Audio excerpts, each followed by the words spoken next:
Hello everyone, good morning. Today I am going to discuss about the introduction part of exercise 3.5 The World of Numbers of class 9th New NCERT book गणिता प्रकाश। आज हम लोग class 9 की नई NCERT की book गणिता प्रकाश के exercise 3.5 के introduction को करने वाले हैं। Basically in this video we will cover only the two topic. First is the irrational number, second is the proof of irrationality. यानी कि इस वीडियो में हम लोग दो टॉपिक कवर करेंगे। एक तो इरेशनल नंबर क्या होता है, दूसरा क्या है इरेशनल नंबर को हम किस तरीके से प्रूफ करते हैं। ठीक है, तो यही दोनों टॉपिक कवर करेंगे। पहले हम लोग एनसीईआरटी के थोड़े से कॉन्सेप्ट को देखेंगे और उसी कॉन्सेप्ट के बेसिस पे हम नंबर्स को प्रूफ करेंगे। राइट है, तो एवरीवन ओपन योर बुक, सब लोग अपनी बुक ओपन करिए और that topic is given on the page number 53। सब लोग अपनी एनसीईआरटी की बुक का पेज नंबर 53 ओपन करिए। तो टॉपिक नंबर 3.5 देकर रखा है। डेफिनेशन जो है बहुत छोटा देकर रखा है इरेशनल। अच्छा, पहले मैं आपको डेफिनेशन की बात कर देता हूँ। डेफिनेशन जो है इन्होंने 3.5.1 के ऊपर का जो पैराग्राफ है उसमें देकर रखा है। इन्होंने लिखा इरेशनल नंबर के बारे में, number on the number line that can not be expressed as the ratio of integers और कॉल्ड द इरेशनल नंबर।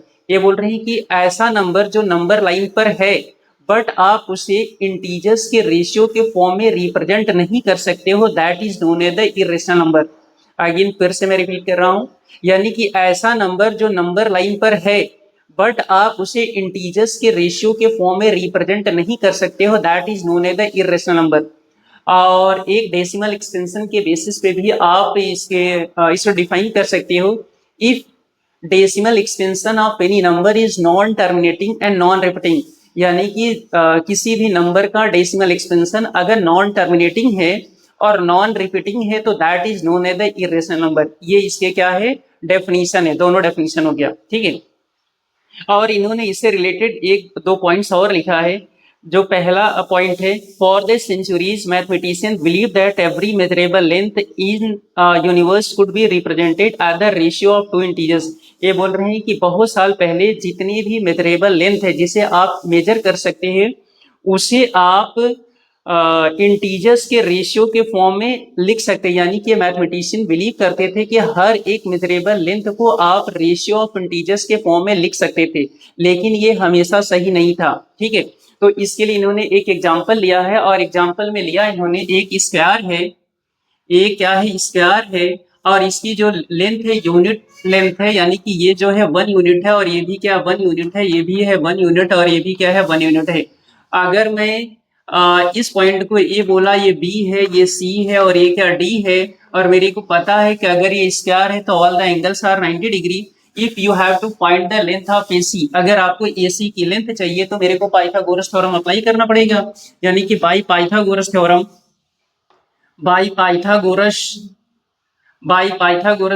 जब आप इसमें पाइथागोरस थ्योरम अप्लाई करोगे तो हाइपोटेन्यूस यानी AC का square is equal to AB का स्क्वायर प्लस का क्या है BC का स्क्वायर होगा। राइट है, तो AC square is equal to AB is equal to 1, तो 1 का square, BC is equal to 1, तो 1 का square. It means AC square is equal to this is equal to 2 आएगा, तो AC की वैल्यू क्या आ गई, √2। ये बोल रहे हैं कि जो √2 है इसे आप रेशियो ऑफ इंटीजर के फॉर्म में नहीं लिख सकते हो, तो √2 क्या हो जाएगा, एक हमारे पास इरेशनल नंबर होगा। ये क्या है, एक इरेशनल और ये क्या हो जाएगा, नंबर हो जाएगा। एक दो पॉइंट इन्होंने और बोला है। अब नेक्स्ट वाले पैराग्राफ में, नेक्स्ट वाले टॉपिक में आ जाते हैं, द प्रूफ ऑफ इरेशनलिटी। तो यानी कि जो इरेशनल नंबर का कॉन्सेप्ट था, बस इसमें इन्होंने मेन पॉइंट्स इतना था।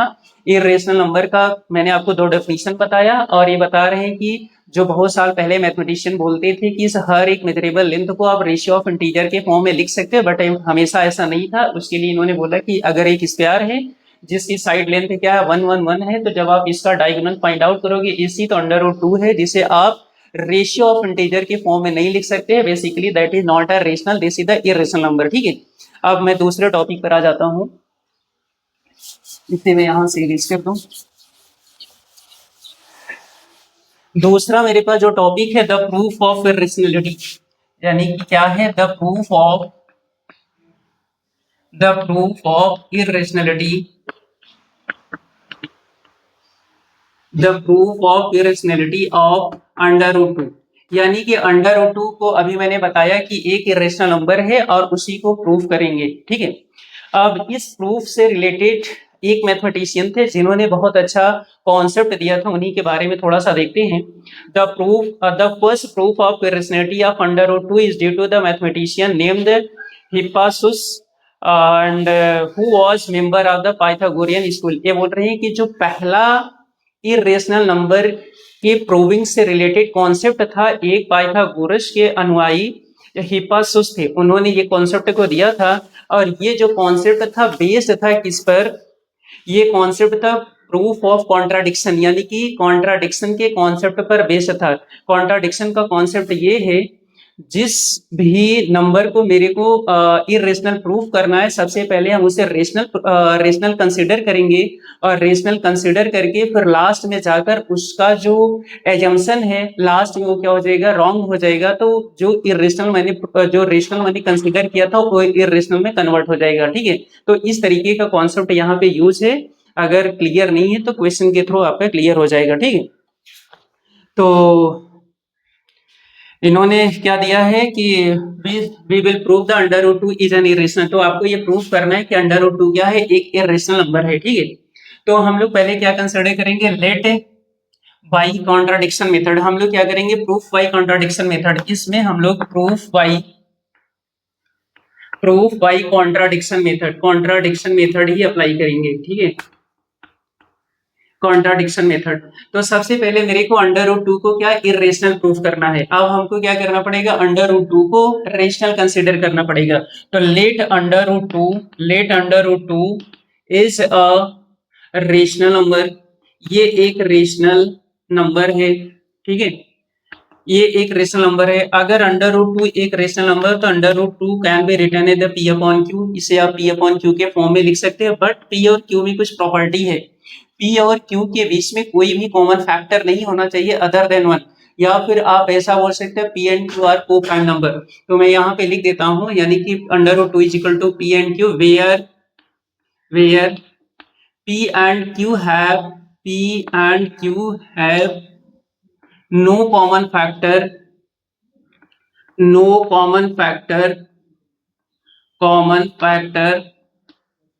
other than 1 यानी कि 1 के अलावा उसके अंदर कोई भी कॉमन फैक्टर नहीं होना चाहिए। या फिर आप लिख सकते थे P and q are the coprime number. उसके बाद ऑन स्क्वायरिंग बोथ साइड दोनों साइड आप क्या करोगे? स्क्वायर कर देना। जब आप दोनों साइड स्क्वायर करोगे तो अंडर रूट 2 का जो स्क्वायर है this is equal to P upon Q का ये होल स्क्वायर हो जाएगा। This is the 2 is equal to the p square upon का क्या होगा? क्यू स्क्वायर होगा। It means 2q square is equal to क्या आएगा? This is equal to the p square है।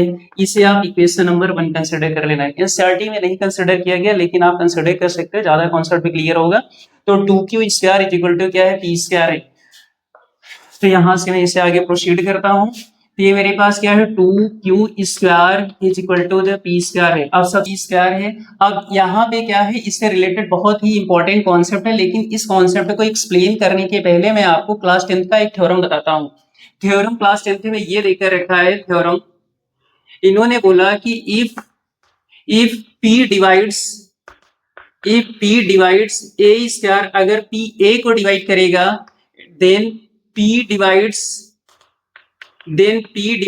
a, यानी कि p एक कोई प्राइम नंबर है। अगर वो a स्क्वायर को डिवाइड करता है, p कोई एक नंबर है, वो किसी नंबर के स्क्वायर को अगर वो डिवाइड करता है, तो वही जो p है उस नंबर के बिना स्क्वायर वाले नंबर को भी डिवाइड करेगा, ठीक है। जैसे फॉर एग्जांपल आप ऐसा समझ लो, मान लेते हैं कि जो 2 है वो क्या करता है?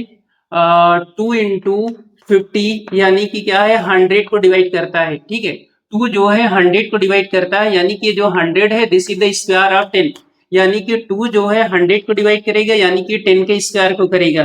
तो यही जो 2 है वो 10 को भी डिवाइड कर देगा, यानी कि बिना स्क्वायर का नंबर दिस इज द 10, यानी कि जो 2 है वो क्या करेगा? 10 को भी डिवाइड करेगा।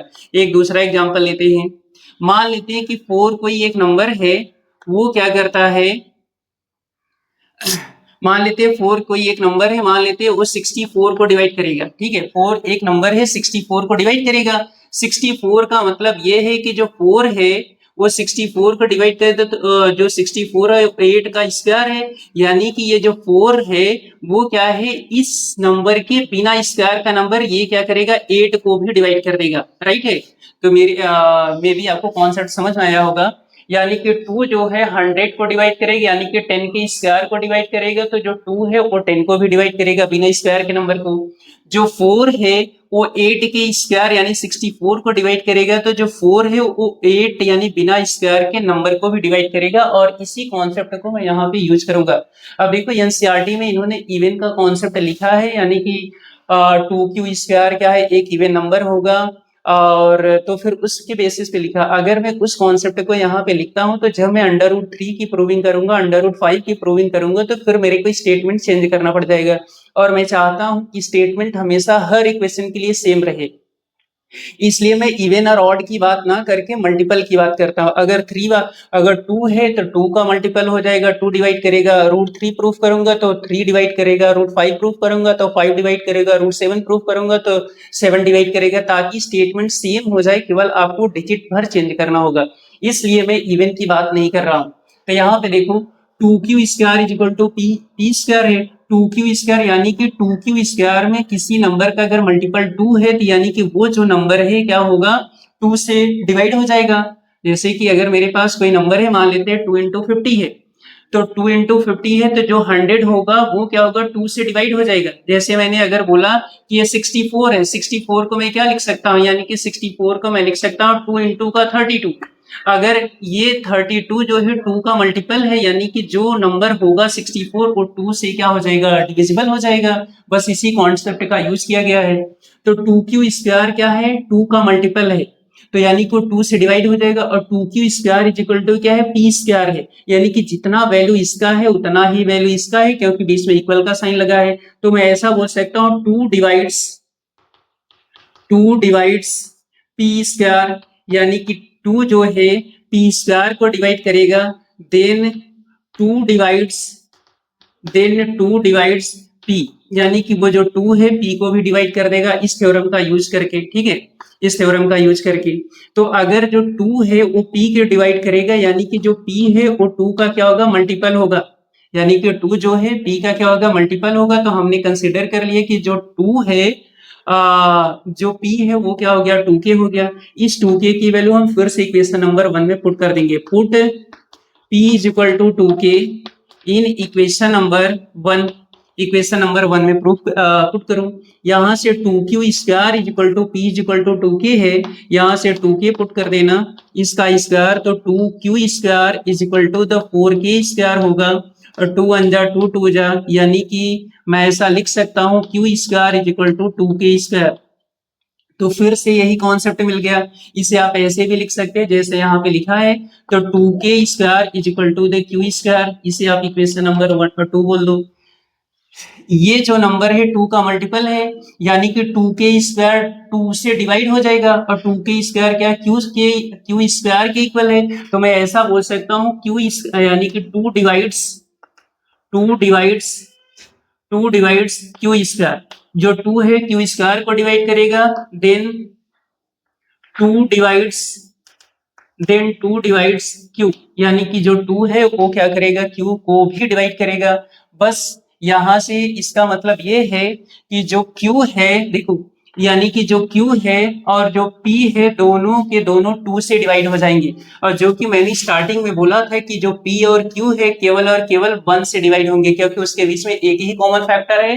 तो ये जो एजम्पशन हमने कंसिडर किया था वो क्या हो गया, फेल हो गया।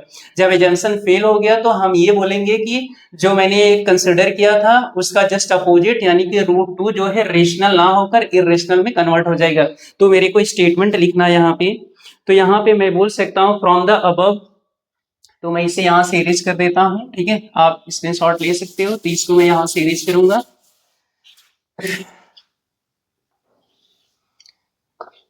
ठीक है, तो यहाँ से मैंने बोला कि from above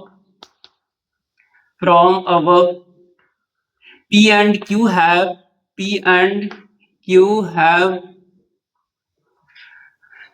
a common factor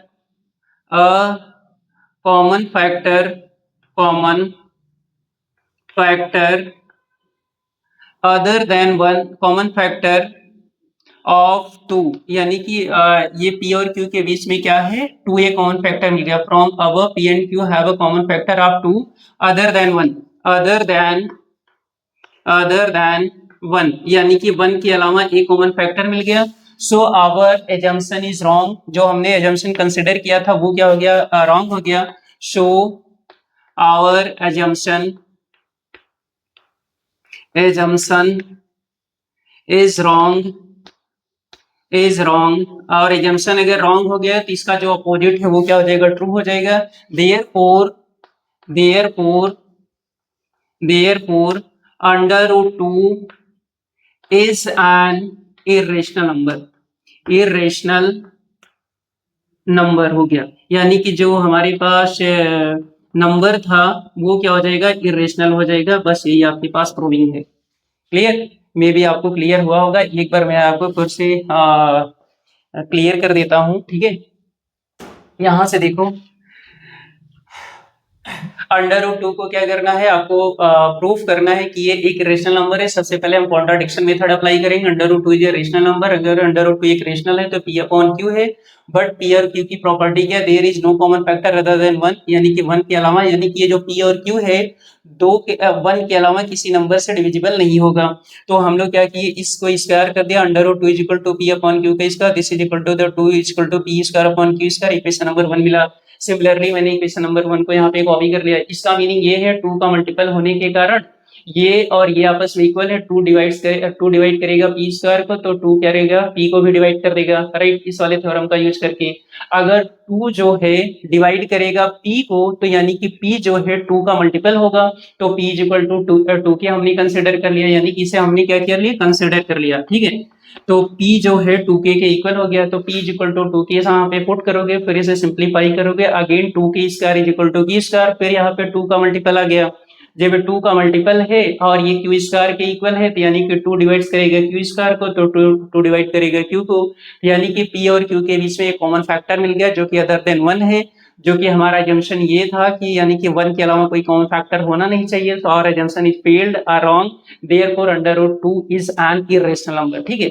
तो आप इसे स्क्रीनशॉट लीजिए, फिर मैं इसी में अंडर रूट 3 को भी आपको दिखा देता हूँ, सेम ऐसे अंडर रूट 5 का भी टेक द स्क्रीनशॉट, क्योंकि मैं अब नेक्स्ट इसे चेंज करने वाला हूँ। ओके, तो यहाँ से देखो, अगर मेरे पास क्वेश्चन ये होता है कि prove that under root 5 is an irrational number, मेरे को कुछ नहीं करना पड़ेगा, इसलिए मैंने इवन वाला कॉन्सेप्ट नहीं लिखा ताकि मेरे को बार बार चेंज न करना पड़े। मान लेते 3 को प्रूव करना है, ठीक है, जैसा 3 है वैसा ही 5 है। यहाँ पे अंडर रूट 3 को प्रूफ करना है तो आपको क्या चेंज करना पड़ेगा, केवल जहां जहां पे 2 है उसके प्लेस पर आपको 3 कर देना है, ठीक है। तो यहाँ पे 2 के प्लेस पर ये 3 हो गया, 2 के प्लेस पर ये 3 हो जाएगा। तो जब आप इसको करोगे under root 2, this is the under root ये 3 का स्क्वायर हो जाएगा, तो ये मेरे पास ये हो जाएगा 3 आ जाएगा, राइट है। और यहाँ पे हो जाएगा 3q स्क्वायर हो जाएगा, ये 3 है, ठीक है, 3q स्क्वायर हो जाएगा। तो यहाँ से होगा दिस इज 3q स्क्वायर आ जाएगा। ओके, तो जहां 2 डिवाइड्स पी स्क्वायर लिखा हूं, अब इसको इसका बेनिफिट यही हुआ, इवन और ऑड, इवन वाला कॉन्सेप्ट ना लिखने से बेनिफिट ये हुआ कि आपको कुछ चेंज नहीं करना पड़ेगा। अदरवाइज फिर नेक्स्ट टाइम आपको एक बार आप लिखते कि ये इवन है, फिर अगली बार बोलते 3 का मल्टीपल है, तो वहां पे ज्यादा कंफ्यूजन क्रिएट होता। यानी कि ये जो नंबर है 3 का मल्टीपल होने के कारण 3 से डिवाइड होगा, तो ये भी हमारे पास 2 इसको डिवाइड करेगा, ये हमारे पास p is equal to 3k हो जाएगा, और यहाँ भी हमारे पास क्या हो जाएगा, 3k आ जाएगा।